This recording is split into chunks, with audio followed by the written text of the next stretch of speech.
everyone, welcome to a new video. Today I am doing the 10 Untouched Books tag.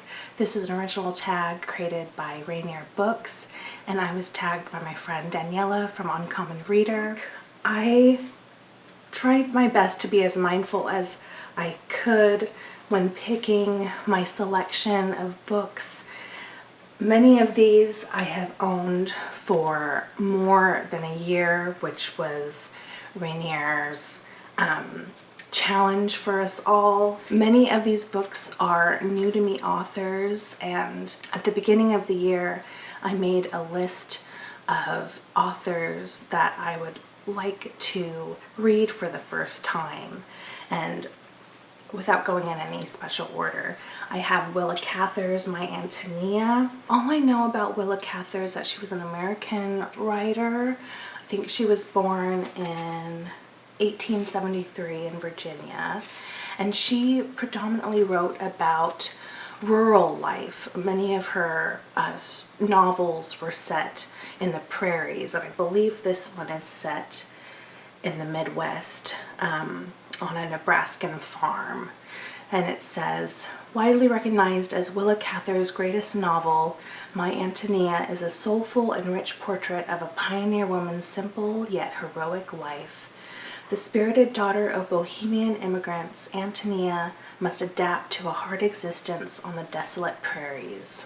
Ellie from My Cozy Chronicles has an August readathon where you read vintage women writers, and I think she counts if she was born in 1873. So I'm going to fit this in my August TBR this month.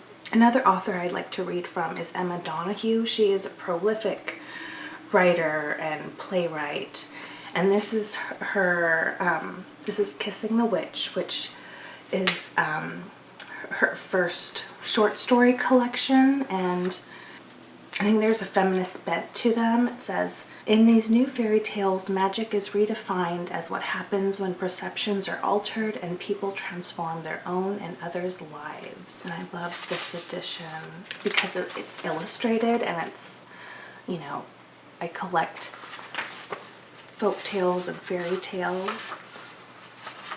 Here's another one. So I think I'm going to read this for Shorty September, which isn't too far away. Another book that I'm saving for Shorty September is Isak Dinesen's Last Tales. I believe she was a Danish author. I think you'll be familiar with her other works such as Babette's Feast and what's the other one? Out of Africa, which I hope this is a good starting point for her. And this one includes an unfinished Gothic novel called The Caryatids, New Winter's Tales, and Tales from Albondicani. So I look forward to this one. I have this Jules Verne, Journey to the Center of the Earth. This is a tremendous scholastic edition from, I think, the 1950s. When was this? 1965. I love this cover. And I love the description on the back. Into the crater of an extinct volcano, then down, down, down to the center of the earth. Here are boiling seas, weird serpent-like monsters, prehistoric apes, an eerie otherworld from which no man has ever escaped. And yeah, I'm familiar with his work. I've seen like the film adaptations, but never read him before, which I'm a little ashamed to admit. Another author I'm embarrassed to admit I've never read before is George Orwell.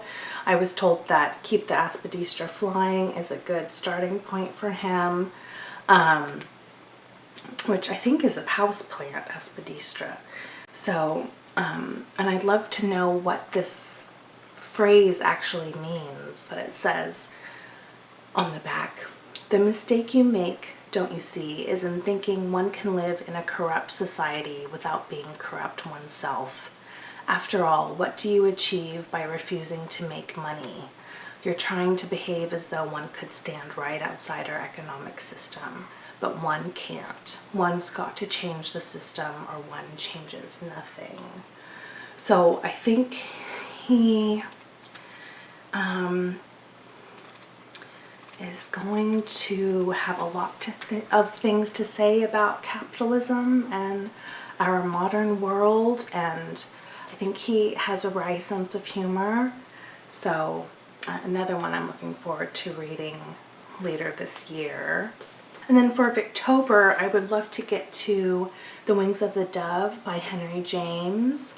I have no idea what this one is about. It says here, Millie Thiel is as fabulously rich, young, and alone in the world as a fairy tale princess. Suffering from a grave illness, she arrives in Europe with her companion, Mrs. Stringham, willing to be captivated and eager for happiness. Another author I'd like to read from is John le Carre. I hope I'm saying that right. I have The Spy Who Came In from the Cold, and he wrote like espionage thrillers, which it's a very unread genre of mine, and I don't even remember where I got this from, but it's blurbed by one of my favorite authors, Daphne du Maurier. She says, I think the book is first-rate and tremendously exciting, and I feel sure it will score a bullseye. So yeah, he's a classic. I want to go into this one blind.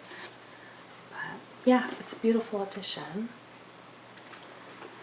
And then I have some nonfiction books that have been lent to me for many years now. One is the autobiography of Arthur Ransom. It says, the most fascinating part of Ransom's generally delightful autobiography tells the story of his involvement with Russia for over a decade. First as a casual visitor who taught himself the language by reading children's books. Later in 1915 as a daily news correspondent, and in the last years as friend of many leading Bolsheviks. So it sounds fascinating, and I look forward to reading about his life, and I'll have to reread Swallows and Amazons to go along with it. Then I have another fascinating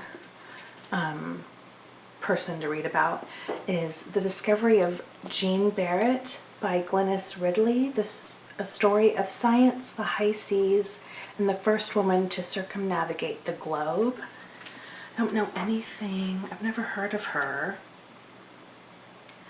All right, so it says, okay, it sounds like she was a mistress of botanist and naturalist Philibert Commerson, and in 1765 she disguised herself as a teenage boy and was his assistant. It says, in The Discovery of Jean Barrett, Glynis Ridley unravels the conflicting accounts recorded by Barrett's crewmates to piece together the real story, how Barrett's identity was in fact widely suspected within just a couple of weeks of embarking, and the painful consequences of those suspicions. The newly discovered notebook written in Barrett's own hand that proves her scientific acumen, and the thousands of specimens she collected, most famously the showy vine bougainvillea. So let's see if this is illustrated. I don't think it is, but yeah, this will be fascinating for Nonfiction November. And then I have Wasn't That a Time by Jess Jarnow, The Weavers, The Blacklist, and The Battle for the Soul of America. So if you're unfamiliar, The Weavers was a folk revivalist group led by Pete Seeger, who I love. And this sounds like, I think during the McCarthy era, they were put on, that infamous FBI investigation.